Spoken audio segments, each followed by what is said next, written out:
देला गिफ्ट 9 महीना पर के खुलत आ चौपाल के देला गिफ्ट ससुराल में जाके खुलत मुँह रहता छौरी तोरे यहाँ ना कर से मिलतो जुलतो मुँह रहता छौरी तोरे यहाँ ना कर से मिलतो जुलतो चौपाल के देला गिफ्ट 9 महीना पर के खुलत आ चौपाल के देला गिफ्ट ससुराल में जाके खुलत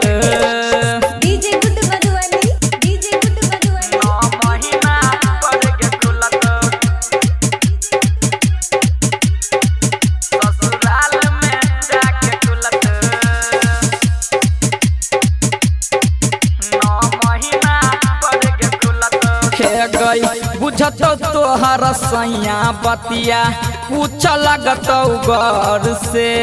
राज के बात छे झाँप के रखी है धन चौकनौर के छौरी बुझत तोहर सैया बतिया पूछ लगत घर से राज के बात छे झाँप के रखी है धन चौकनौर के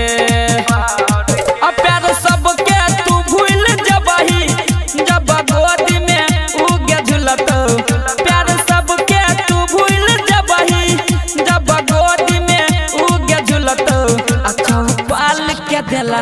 गिफ्ट 9 महीना पर के खुलत आ चौपाल के देला गिफ्ट ससुराल में जाके खुलत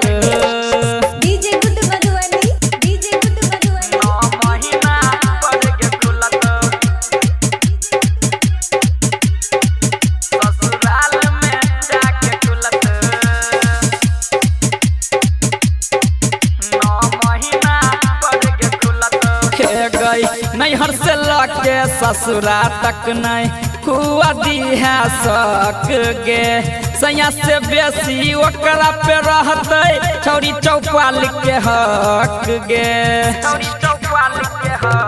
छौरी नैहर से लके ससुरा तक नहीं हुआ दी है सक गे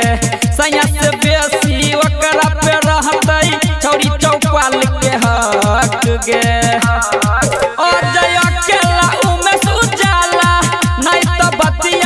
सबसे बोलतो अजय अकेला उमेश उजाला